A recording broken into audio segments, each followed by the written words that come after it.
तो दोस्तों हो जाइए तैयार, क्योंकि हमेशा की तरह हम एक बार फिर आ गए हैं आज महत्वपूर्ण प्रश्नों की सीरीज के साथ। जी हाँ दोस्तों, मैं आपकी होस्ट डॉक्टर सीमा तिवारी लगातार आपको प्रोवाइड करा रही हूँ फिजिकल एजुकेशन से संबंधित सभी प्रतियोगी परीक्षाओं की दृष्टि से महत्वपूर्ण प्रश्नों की सीरीज। जी हाँ दोस्तों, अगर आपने अभी तक मेरे चैनल को सब्सक्राइब नहीं किया है तो तुरंत करें, और सभी वीडियोस जो कि एक बहुत ही सिस्टमेटिक वे में मैंने प्लेलिस्ट बना रखी है।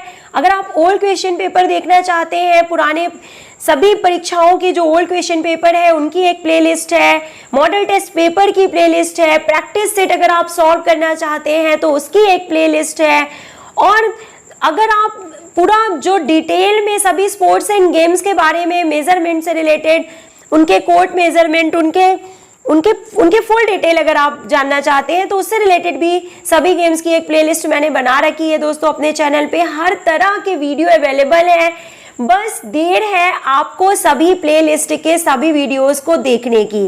और अगर आपने एक बार मेरे चैनल पे बनाई गई प्लेलिस्ट के सभी वीडियोस आपने एक बार रिवाइज कर लिए किसी भी एग्जाम को देने से पहले दोस्तों, तो ये मेरा पक्का वादा है कि आपका सिलेक्शन कोई नहीं रोक पाएगा, क्योंकि हर टॉपिक पे वीडियोस और प्रैक्टिस सेट अवेलेबल है आपको। तो सब्सक्राइब कीजिए हमारे चैनल को और प्लेलिस्ट के वीडियोस लगातार देखते रहिए और अपनी प्रिपरेशन करते रहिए। तो शुरू करते हैं क्वेश्चन नंबर 1 के साथ, और आज का वीडियो शुरू करते हैं।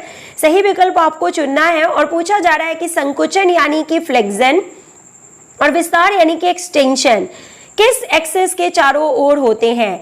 Flexion and extension take place around, तो किस एक्सिस के चारों ओर होते हैं, देखिए मीडियोलेटरल एक्सिस, मध्य पार्श्व अक्ष के चारों ओर संकुचन और विस्तार होते हैं।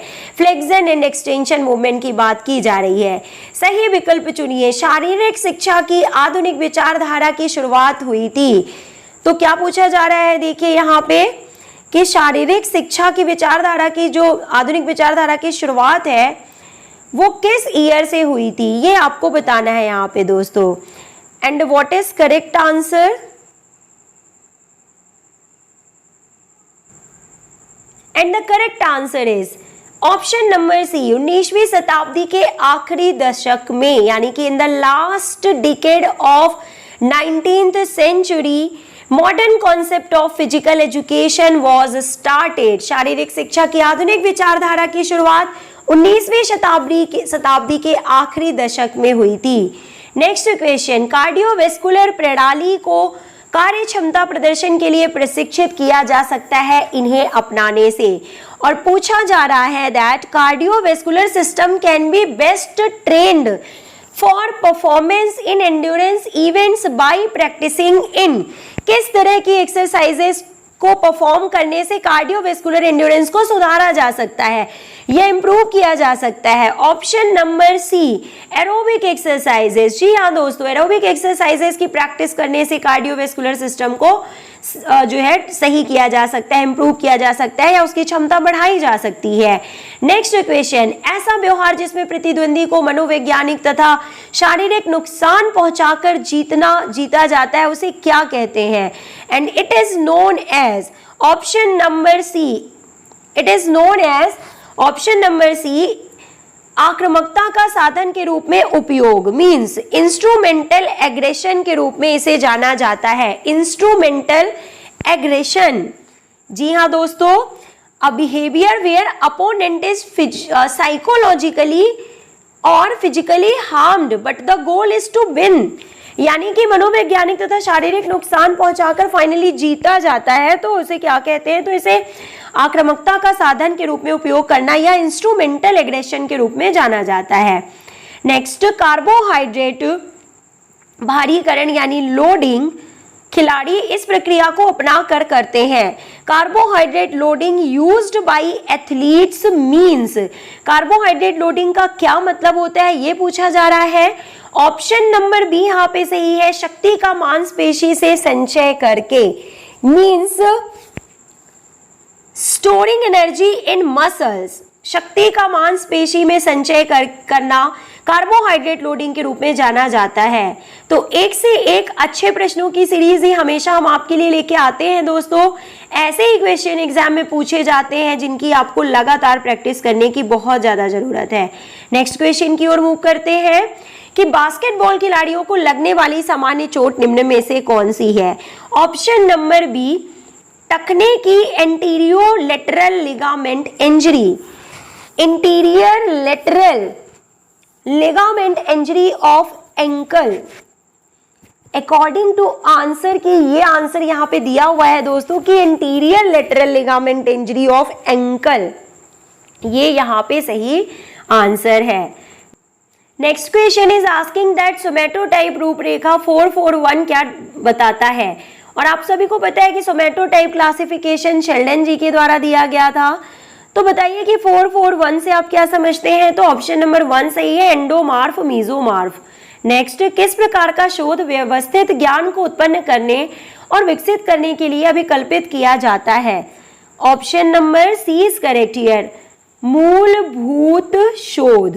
इसका मतलब होता है फंडामेंटल रिसर्च। तो fundamental research type is the type of research which is designed to create and develop organized body of knowledge। मूलभूत रिसर्च या फंडामेंटल रिसर्च इसका सही आंसर है। एक उद्देशित न्यायदर्श एक असंभावित न्यायदर्श होता है, means purposive sample is a non probability sample. क्यों? क्योंकि यह चयन किया जाता है या इसमें चयन किया जाता है, एक उद्देशित न्यायदर्श बोला जा रहा है, means purposive sample is a non probability sample because it is. तो क्यों होता है? देखिए, क्योंकि इसमें क्या शामिल किया जाता है? Option number C is correct here, यादृच्छिक विधि अपनाए बिना, means not randomly selected. Option number C is correct here. परीक्षण के समय उल्टी आने के एहसास का कारण क्या होता है? During training, the sensation of vomiting is caused due to option number 1 lactic acid का संग्रह होना। शरीर का गठनात्मक तत्व है, building block of the body, protein. Protein को building block of the body के रूप में जाना जाता है। कार्बोहाइड्रेट एंड फैट्स को एनर्जी गिविंग फूड के रूप में जाना जाता है और विटामिन एंड मिनरल्स को प्रोटेक्टिव फूड के रूप में जाना जाता है। Now let's move to next question and it is asking, Olympic खेलों में व्यक्तिगत रूप से दिए गए स्वर्ण पदक में शुद्ध स्वर्ण की मात्रा कितनी होती है? ये आपको बताना है। That Olympic events the gold medal awarded for the first place has the ratio of gold. Gold का रेशियो कितना होता है दोस्तों? ऑप्शन नंबर सी, चांदी जड़ित 6 ग्राम शुद्ध सोना means silver guilt with 6 gram of fine gold. चांदी जड़ित 6 ग्राम शुद्ध सोना सही आंसर है यहाँ पे।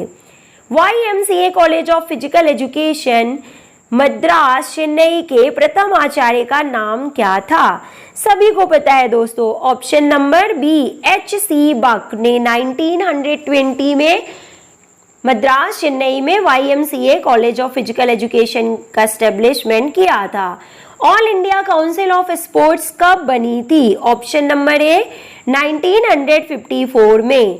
भारत की ओर से अंतरराष्ट्रीय ओलंपिक कमेटी के प्रथम सदस्य कौन थे? First member of IOC from India was option number C, sir Dorab ji Tata Bharat की ओर से अंतरराष्ट्रीय ओलंपिक कमेटी के प्रथम सदस्य थे। हार्वर्ड स्टेप टेस्ट परीक्षण मापन करता है। ऑप्शन नंबर बी, हृदय श्वसन दक्षता यानी कार्डियो रेस्पिरेटरी एफिशिएंसी का मेजरमेंट किया जाता है हार्वर्ड स्टेप टेस्ट से। रीढ़ की हड्डी में ऊपर से नीचे के क्रम में होने वाले आसन विकार या डिफॉर्मिटी कौन से हैं? देखिए, ऊपर से नीचे के क्रम में आपको होने वाली डिफॉर्मिटीज को सही क्रम में व्यवस्थित करना है। ऑप्शन नंबर सी यहाँ पे सही है, स्पॉन्डिलाइसिस होगा सबसे पहले, देन काइफोसिस, उसके बाद थोड़ा नीचे आएंगे तो then lordosis. Spondylolysis, kyphosis, then lordosis, ये ऊपर से नीचे के क्रम में होने वाले आसन विकार या डिफॉर्मिटी है दोस्तों। काफी अच्छे प्रश्नों की सीरीज है, तो वीडियो को पूरा लास्ट तक जरूर देखें। समूह में की गई मुक्त हस्त कसरतों को क्या कहा जाता है? Free hand exercises done generally in group are called. Option number 1 circuit training. Group की बात की जा रही है कि एक ग्रुप में जब फ्री हैंड एक्सरसाइजेस की जाती हैं तो उन्हें क्या कहते हैं? इन्हें सर्किट ट्रेनिंग के रूप में जाना जाता है। नीचे दिए गए संगठन के सिद्धांतों के विरुद्ध कौन सा सिद्धांत है? Which of the following is against the principle of organisation.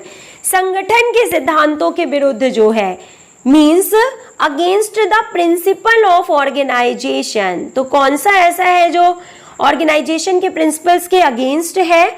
Option number 1 overlapping of authority. सत्ता की अतिव्याप्ति, ओवरलैपिंग ऑफ अथॉरिटी। बहुत इंपॉर्टेंट क्वेश्चन है, आजकल बहुत पूछा जा रहा है सभी एग्जाम में। तो देखिए, इसके अलावा देखिए proper decentralisation, delegation of power and proper communication, ये सभी ऑर्गेनाइजेशन के प्रिंसिपल्स में शामिल किए जाते हैं, लेकिन जो ओवरलैपिंग ऑफ अथॉरिटी है ये संगठन के सिद्धांतों के विरुद्ध है, उसमें शामिल नहीं किया जाता। सही तथ्यों को सही रूप से सही समय पर सही व्यक्तियों तक पहुंचाने को क्या कहा जाता है? खेलों में जनसंपर्क के रूप में इसे जाना जाता है, means public relation in sports. किस खेल में सर्वप्रथम दबाव शिक्षण विधि का इस्तेमाल किया गया था? Option number B football. Game pressure training method was first use in football. भार प्रशिक्षण जर्मन जिम्नास्टिक प्रशिक्षक द्वारा किस वर्ष में शुरू किया गया था?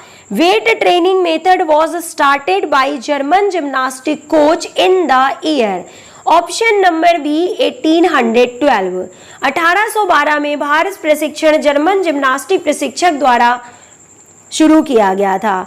दर्शन शास्त्र के पारंपरिक सोच में है, means traditional school of philosophy include.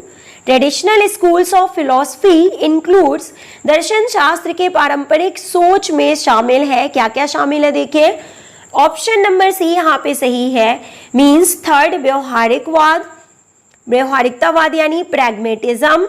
Option number 4 वास्तविकतावाद मीन्स रियलिज्म, और फर्स्ट नंबर प्राकृतिकवाद यानी कि नेचुरलिज्म। तो नेचुरलिज्म, प्रैग्मेटिज्म एवं रियलिज्म, इन तीनों को ही फिलॉसफी के टाइप्स में शामिल किया जाता है। रेखीय वेग निर्भर करता है, रेखीय वेग को इंग्लिश में क्या कहेंगे देखिए, लीनियर वेलोसिटी डिपेंड्स ऑन। तो दोस्तों सभी जो भी डिफिकल्ट टर्म्स हैं हिंदी में उनका मैं इंग्लिश में ट्रांसलेट करती चल रही हूँ ताकि आपको क्वेश्चन समझने में कोई प्रॉब्लम ना हो। तो देखिए लीनियर वेलोसिटी यानी रेखीय वेग जो होता है वो किन फैक्टर्स पे डिपेंड करता है? ऑप्शन नंबर बी यहाँ पे सही है, फर्स्ट एंड थर्ड। फर्स्ट का मतलब है प्रत्यक्ष कोणीय वेग, मतलब angular velocity directly, angular velocity पे डायरेक्ट डिपेंड करता है लीनियर वेलोसिटी। और नेक्स्ट जो है देखिए वो क्या है, third number, first and third. कोणीय वेग और घुम्मन अर्धव्यास दोनों के प्रत्यक्ष, यानी कि both angular velocity and radius of rotation directly, इन दोनों पे डिपेंड करता है linear velocity. Next question is asking, question number 25, संशक्ति के साथ कौन से घटक संबंधित है? संशक्ति का मतलब होता है दोस्तों cohesion. Factors associated with cohesion are, option number A first and fourth, team संतुष्टि मीन्स टीम सेटिस्फैक्शन, और फोर्थ नंबर सामाजिक समर्थन मीन्स सोशल सपोर्ट। तो ये दोनों ही फैक्टर शामिल किए जाते हैं कोहेजन में यानी कि संशक्ति में। राजनीतिक कारणों से ओलंपिक खेलों का बायकॉट किया गया। The boycott of Olympic games due to political compulsions were. कौन कौन से ओलंपिक को देखिए जो है राजनीतिक कारणों से बायकॉट कर दिया गया था? Option number C is correct here, first and third, means Montreal Olympic and Moscow Olympic, ये दोनों यहाँ पे सही आंसर है। नेक्स्ट, वेगात्मक बल के अलावा शरीर की वायु वहित गति प्रभावित होती है।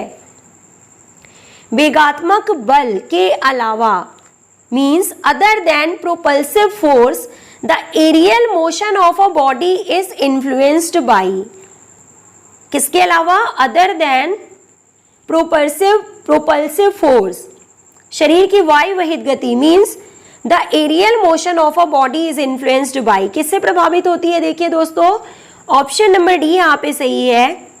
क्या होगा देखिए, first, second and fourth means its weight, number 2 घुमाव यानी कि स्पिन, और 4 नंबर वायु अवरोध मतलब एयर रेसिस्टेंस। तो वेगात्मक बल के अलावा शरीर की वायु वहित गति जो होती है वह उसके भार से, घुमाव से और एयर रेसिस्टेंस से प्रभावित होती है। नेक्स्ट क्वेश्चन, माध्यिका की गणना की जा सकती है। तो माध्यिका यानी यहाँ पे बात की जा रही है किसके बारे में? देखिए, माध्यिका को इंग्लिश में क्या बोलेंगे? Median I think. तो दोस्तों इसका करेक्ट फॉर्मूला क्या होगा मीडियन कैलकुलेट करने का? ये आप हमें कमेंट बॉक्स में लिख के बताइएगा। अकॉर्डिंग टू मी माध्यिका को इंग्लिश में मीडियन बोलते हैं। तो किस फॉर्मूले से इसकी गणना की जाती है आप हमें कमेंट बॉक्स में लिखिएगा। मूव करते हैं हम नेक्स्ट क्वेश्चन की ओर। Lakshmibai college of physical education Gwalior में 3 वर्ष का बैचलर कोर्स तथा 2 वर्ष का मास्टर कोर्स कब स्टार्ट किया गया? Option number A, first and fourth means 1957। 3 वर्ष का बैचलर कोर्स जो है वो 1957 से स्टार्ट किया गया और 2 वर्ष का मास्टर कोर्स जो है वो 1963 से स्टार्ट किया गया था। तो ऑप्शन नंबर ए यहाँ पे सही है। गामक शिक्षणीयता निर्भर करती है, motor educability depends on, option number C, first, second, third, fourth, इन सभी फैक्टर्स पे मोटर एजुकेबिलिटी डिपेंड करती है दोस्तों। Option number 1 neuromuscular coordination, option number 2 consistency and efforts, option number 3 age of the subject, option number 4 sex of the subject. इन सभी पे motor educability depend करती है। बाह्य संस्थान प्रतियोगिता यानी कि extra mural competitions are more beneficial, किसके लिए ज्यादा जरूरी होते हैं extra mural competitions? Option number A first and fourth यानी कि चैंपियंस, ऑप्शन नंबर 1 होगा चैंपियंस, और ऑप्शन नंबर 4 है यहाँ पे कुशल प्रदर्शक यानी कि स्किल्ड परफॉर्मर। इन दोनों के लिए ही एक्स्ट्रा म्यूलर कॉम्पिटिशंस बहुत ज्यादा जरूरी होते हैं या बेनिफिशियल होते हैं।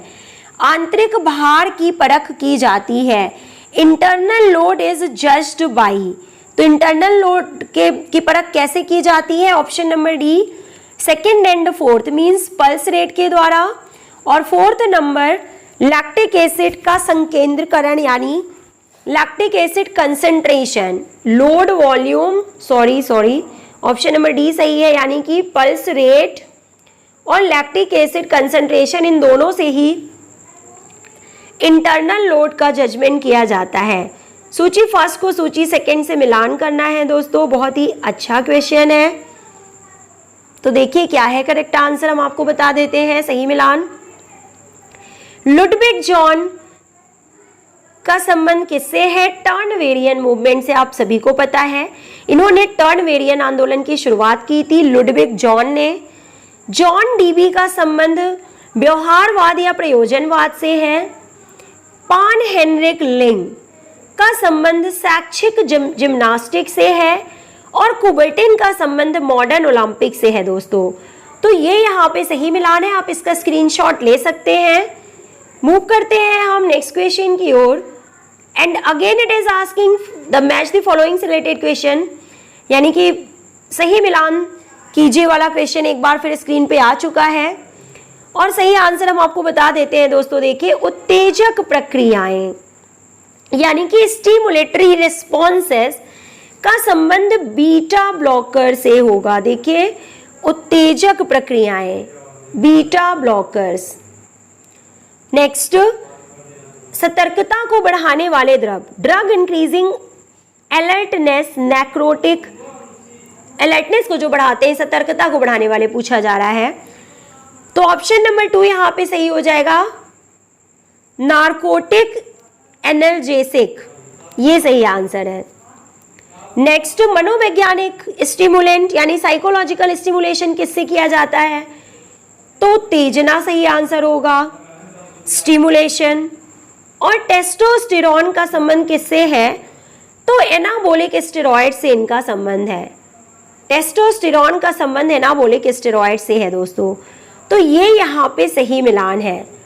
उत्तेजक प्रतिक्रियाएं, बीटा ब्लॉकर, सतर्कता को बढ़ाने वाले द्रव, नार्कोटिक्स, मनोवैज्ञानिक उत्तेजक, उत्तेजना, और testosterone hormone, anabolic steroid. Next question again match the following से रिलेटेड क्वेश्चन है। मांसपेशी में ऑक्सीजन का संग्रहण, oxygen storage in the muscle, इसे किस रूप में जाना जाता है? तो इसे ऑक्सीजन डेप्थ के रूप में जाना जाता है दोस्तों, ऑक्सीजन डेप्थ। ऑप्शन नंबर 4 से इसका सही मिलान होगा। Next, sources of energy during all out sprint races, यानी कि पूर्ण तेज दौड़ में शक्ति का स्रोत। स्प्रिंट रेसेस में जो एनर्जी का सोर्स होता है वो क्या होता है? देखिए ऑप्शन नंबर 2 से इसका सही मिलान होगा। मींस एनएरोबिक मेटाबॉलिज्म में इसे रखा जाता है। बहुत थोड़े समय के लिए ऑक्सीजन सप्लाई मिलती है, थोड़े समय में स्प्रिंट रेसेस को पूरा करना होता है, इसे इन्हें एनएरोबिक मेटाबॉलिज्म कहते हैं। व्यायाम के तत्काल पश्चात की आराम की अवधि, rest period immediately after exercise, इसका सही मिलान होगा। देखिए सॉरी दोस्तों, थोड़ा सा मिस्टेक हो गई है। पहले का जो सही आंसर है वो मायोग्लोबिन होगा, दूसरे का सही आंसर एनाबॉलिक मेटाबॉलिज्म होगा। मांसपेशी में ऑक्सीजन का संग्रहण मायोग्लोबिन में होगा, ठीक है। पूर्ण तेज दौड़ में शक्ति का स्रोत एनाबॉलिक मेटाबॉलिज्म कहलाता है, और व्यायाम के तत्काल पश्चात की आराम की अवधि को ऑक्सीजन डेप्थ यानी कि रिकवरी टाइम बोलते हैं, रिकवरी पीरियड इसे बोलते हैं। और पूर्ति अवधि के दौरान अतिरिक्त ऑक्सीजन का उपयोग, ये यहाँ पे 4 नंबर होगा, ऑक्सीजन डेप्थ, यानी कि excess oxygen consumed during recovery period, तो इसे ऑक्सीजन डेप्थ के रूप में जाना जाता है। तो ये सही मिलान है। करेक्ट आंसर भी हम आपको बता देते हैं, ऑप्शन नंबर डी यहाँ पे सही आंसर है।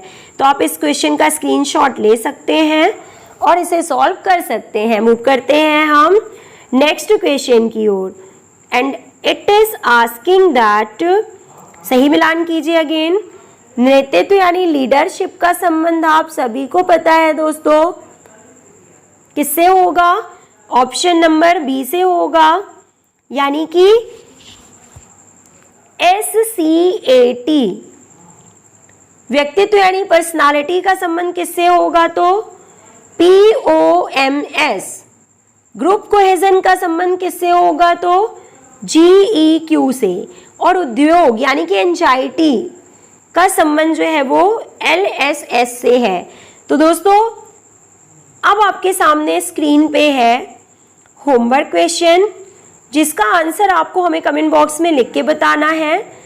और इसी तरह के महत्वपूर्ण प्रश्नों की सीरीज अगर आप प्राप्त करना चाहते हैं डेली, और प्रैक्टिस करना चाहते हैं, तैयारी करना चाहते हैं, तो हमारे चैनल को सब्सक्राइब करना बिल्कुल ना भूलें।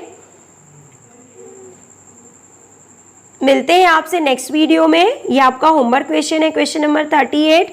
इसका सही आंसर आप हमें कमेंट बॉक्स में लिख के बताइएगा। सिर्फ और सिर्फ 2 ही ऑप्शन हमने आपको दिए हैं, इन दोनों में से कौन सा सही आंसर है ये आप हमें कमेंट बॉक्स में लिख के बताइएगा। मिलते हैं नेक्स्ट वीडियो में। Till then take care, goodbye, have a nice day.